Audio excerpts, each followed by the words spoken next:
જય ગૃહ માલિકને. અત્યારે અમે સુરાતા પાલથી આંતરી ભેડ માતાનું મંદિર છે ત્યાં વચ્ચે રસ્તામાં એક ડુંગર પર આવીને ઊભા છીએ અને ત્યાંથી આ જે કયો અરાવલી પર્વતની જે હારમાળાઓ છે, ટેકરીઓ છે એ આપને દેખાય છે. તો એ વિશે, પ્રકૃતિ વિશે હું થોડી જાણકારી મેળવીશ શ્રી અર્જુનસિંહ પારગી સાહેબ પાસેથી.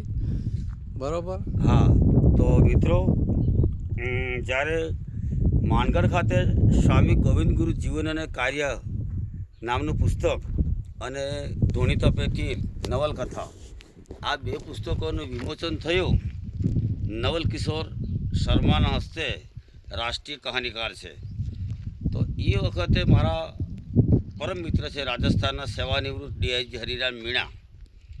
તો એમના શબ્દો મને આજે કાંઈક યાદ આવી ગયા અને એમણે એમનું જ્યારે જે ભાષણ કર્યું એ વખતે વાત કરાયેલી, એમણે અરાવલી શૃંખલાઓની વાત કરી હતી.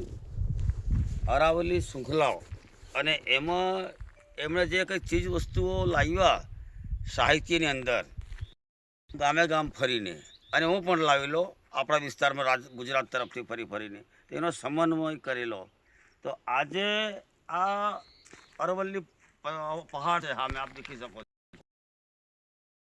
છો, અને આખો અરવલ્લી પહાડ કે જે આપણે માઉન્ટ આબુથી શરૂઆત થાય છે. અરવલ્લી ગિરિમાળા, દેશી શબ્દ છે આપણો ગિરિમાળાઓ.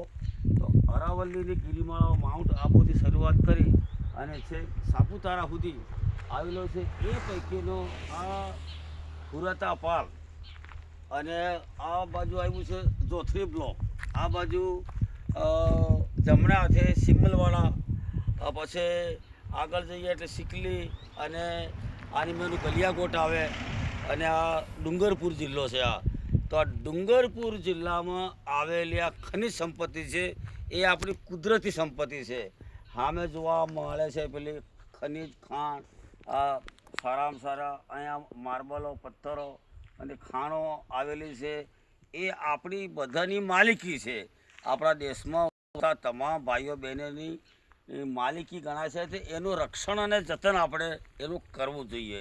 કેમ કે અહીંયા આગળ જો આનું જતન થાય તો અહીંયા આગળ આપણા જે વન્યજીવો વાઘ છે, સિંહ છે, દીપડા છે, મોર છે, અને જંગલમાં વસતા તમામ પ્રાણીઓ અને પક્ષીઓ સહિત કુદરતી માનવ જીવનને ભરપૂર એક તો ઓક્સિજન મળી રહે.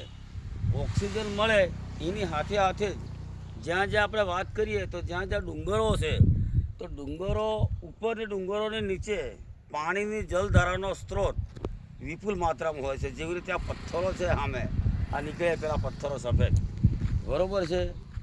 તો અહીંના પથ્થરોનો ઉપયોગ આપણે મકાન બનાવવા માટે બી અહીંયા આપણે કરતા હશે આપણા ભાઈઓ બહેનો, પરંતુ એનું રક્ષણ આપણે કરવું જોઈએ. આનું ખોદાણ આપણે કરવું ના જોઈએ.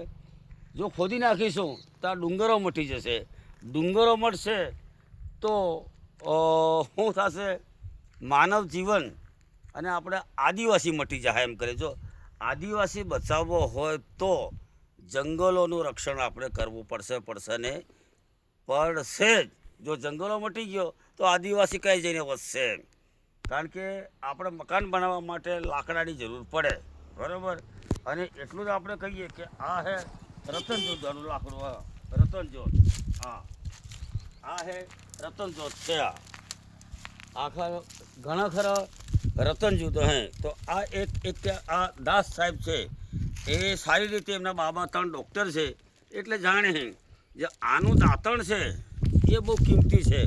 જો આને ચાવવામાં આવે તો અહીંથી દૂધ નીકળે. દૂધ આ નીકળ્યું, દૂધ તો હલતા દાંત બંધ થાય. તો આવી રીતે અનેક જાતની ભરપૂર વનસ્પતિઓ છે આ ડુંગરની અંદર. અને આ હાગ છે. અમારા ફુવા વાત કરતા નાની ચારવાળા કે તમે હાગડાનું દાંતણ કરો તો ગમે તેવો હલતો દાંત હોય તો તમારે બંધ થઈ જાય. હાગડાનું દાંતણ મેં નથી કર્યું કાર્ય, કંઈક કાર્ય નાનો અને કર્યું તો કેમ કહેવાય મોટી ચારમાં, પણ થોડુંક આમ કડુશું લાગે પણ સારું છે. તો એ રીતે આ ઘણા ઝાડ આવેલા છે. મોજાળ એમ કહેતા ડોહા, આ પેલું બીલી આવેલું છે. આપણે હમણાં શેર બજારમાં બીલીના પાના નાના પડીએમાં 20 રૂપિયા 25 રૂપિયા 50 રૂપિયા વેચે. હવે અહીંયા આગળ આ જુઓ પેલા બીલીના ઝાડ એ અસંખ્ય છે. એટલે અહીંયા આગળ કુદરતનો વાસ છે. કારણ કે આ બાજુ પેલા વાંદરા છે, ઘણા ટોળા છે. આ બાજુ પાછળ દીખીએ આ ગાડી ઊભી છે, એ પાછળના ભાગમાં ઘણા જ વાંદરા છે. એટલે અહીંયા દેવી શક્તિનો પણ વાસ છે. દેખો પેલા વાંદરા ઝાડ ઉપર ચડી રહેલા, પેલા ઘણા વાંદરા છે પેલા અલ્યા ખાખરા ઉપર. એટલે આ ખાખરાના પાનના તારે અમે નાના હતા કે હવે દાસા શું બનાવતા? પડિયા પતરાળા બાજેનો ફાળો ફેટો, અને એને કહેતા હોળ એમ કહેતા. હોળ હાલવાની હોળ એમ. આજે હોળ શબ્દ આપણે આદિવાસીમાં મટી ગયો છે. નવો સોરો તમારે કેરમાં ઉસરી છે, મારે કેરમાં ઉસરી છે.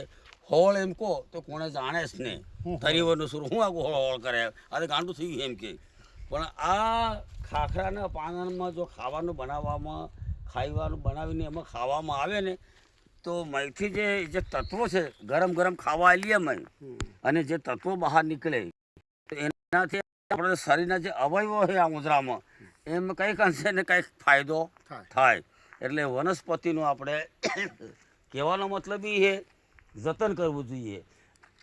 પછી આગળ પેલો રોંજા છે, એના રોંજાનો ગુંદર આજે કાલે બજારમાં વેચાય છે, એ ખોટું છે.